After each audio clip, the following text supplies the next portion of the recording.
Hey kids, good evening. My name is Saudin. So, in this game and this lesson, we're gonna study one of the Bobby Fischer's games.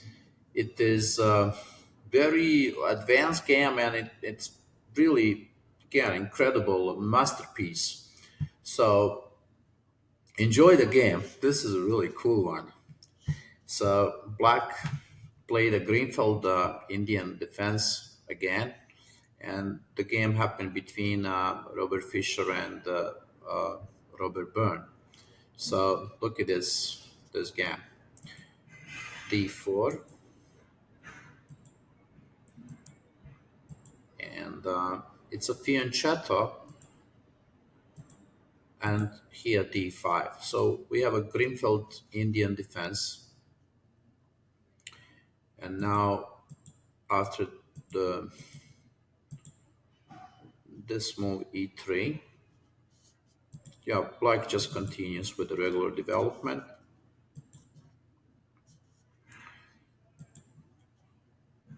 And this move. Very cool. We're going to stop here a little bit to see how both sides develop the pieces.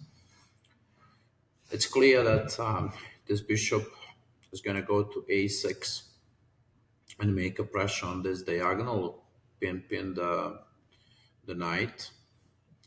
Now, white pieces are nicely developed here. Clearly, the bishop on c1 is not in a good place. You would say that the game is probably even here. Now, what Bobby Fischer did here, he played this idea with rook e8, and he pushed the pawn to e5, and we'll see that. We'll analyze that he allowed the isolated pawn on d5. So b3.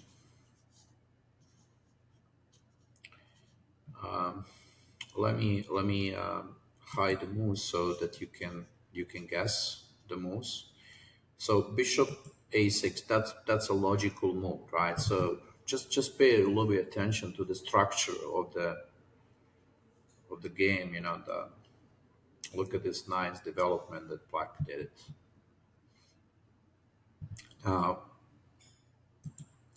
bishop a3 and rook e8,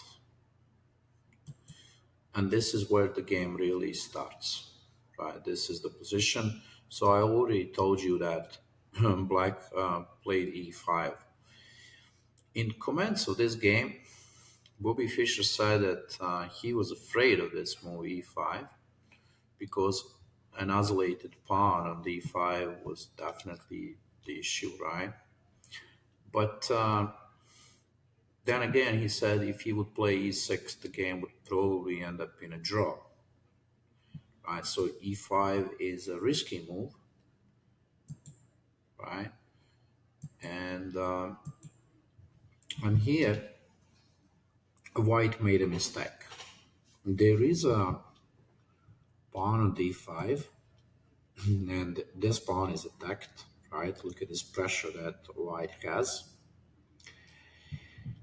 Now, the correct move for White is a rook from a to d1, right? But Mr. Byrne, he played this rook to d1. Now, what's really wrong with this move, of course, we'll see after the game, right? I mean, when it's kind of logical to think that he wants to play with this rook because there's a pin here, right? That's why he did it, and he didn't want to keep that rook being trapped there on f1. Now, the problem with playing with this rook is that the king is not safe anymore. So, my first question here for you is what would you play in this position for the black side? How would you defend the pawn on d5? Because it's clear that white is threatening that pawn. So, what do we do here to defend the pawn?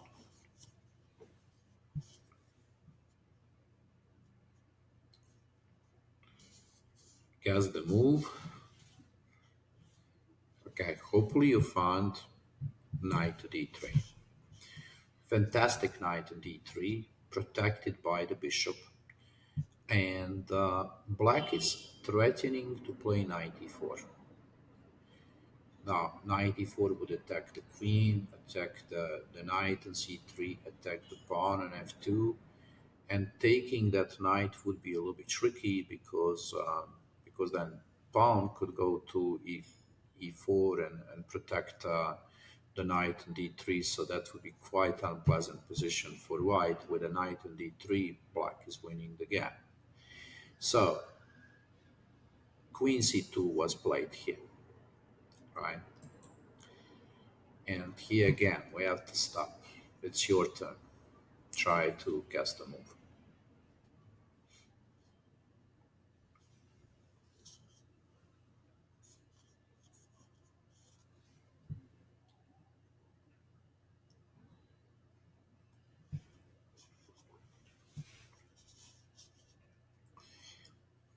Okay, the move is knight to f2.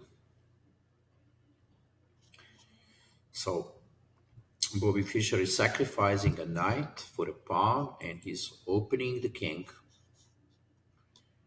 Now, king, of course, has to take. What else? Right? Knight g4, check. King moves back. Knight goes to e3. So, black sacrificed the knight for the two pawns and attack.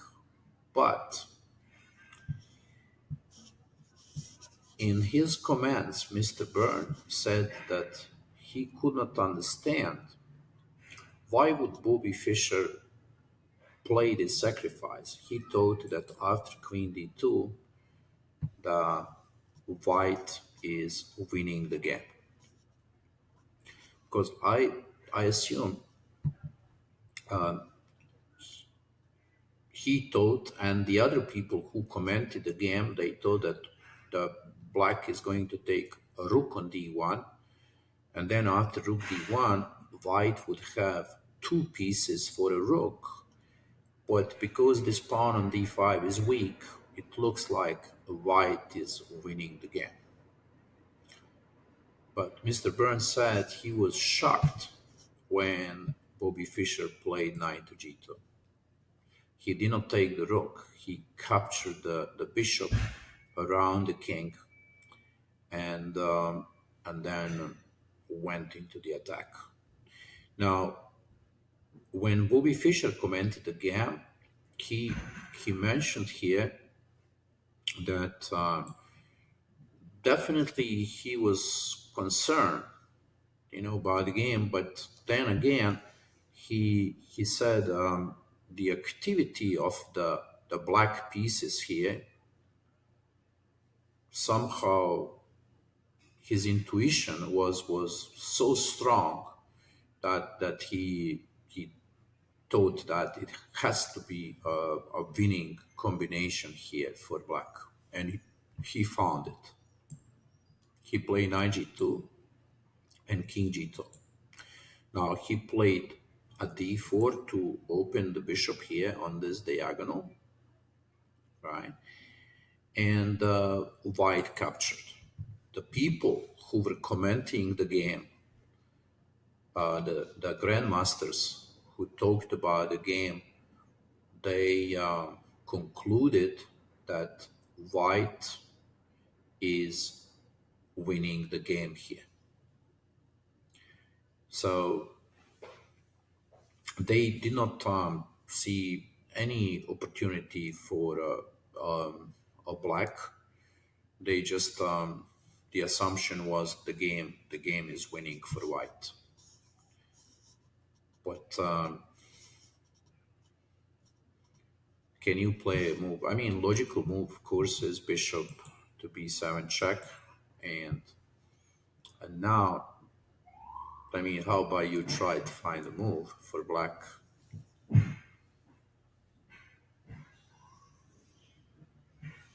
What an incredible combination here.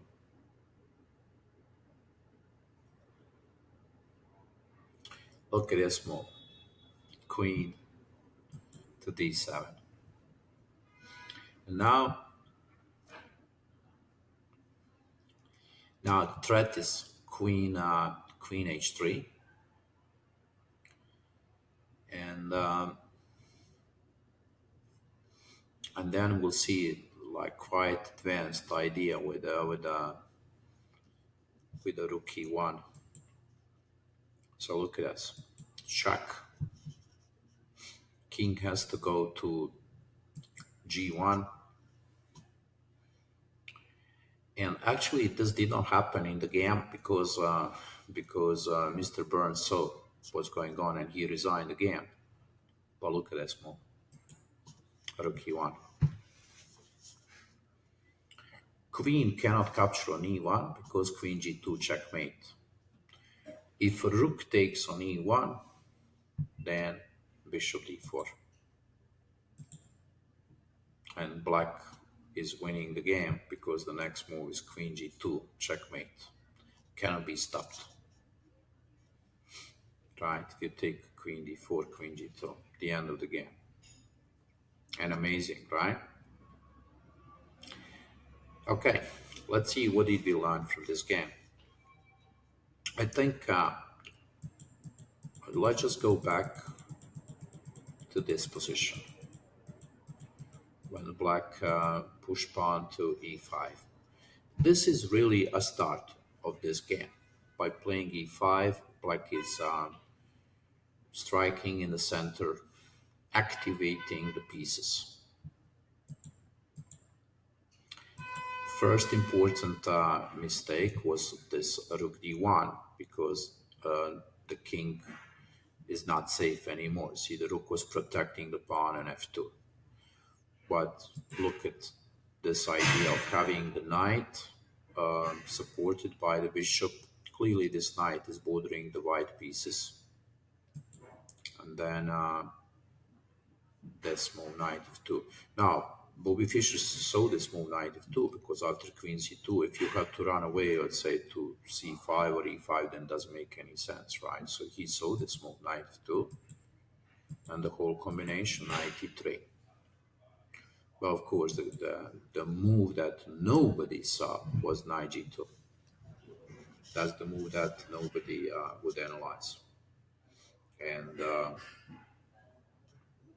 yeah, that's you see, that's what separates those geniuses from a regular grandmasters, right? Regular people, who just play chess because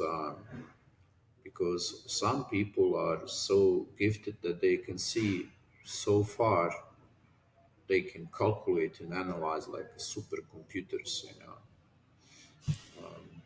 So this move, knight g2, especially that time when they play the game, nowadays the grandmasters, they know this kind of stuff. But that time when we did not have a computers, it was very difficult to find such ideas. Look, this move opening the bishop and queen d7, and suddenly this is really incredible, right? Suddenly the white doesn't have a defense. This white king is in open space, and those bishops are so powerful that white cannot defend again. I mean, really unbelievable. And of course, the tactics now. I mean, this move, rook e1, changes everything. Right? There's no move for white. Fantastic game. Very, very good game. And we can learn a lot from this game. Okay, look, see the game on your own, analyze, put it into the tools, and analyze the game. The best is when you go on your own, move by move, and you just pay attention to everything that's happening and try to understand on your own. Okay, kids, I hope you enjoyed the game. I'll see you next time. Bye bye.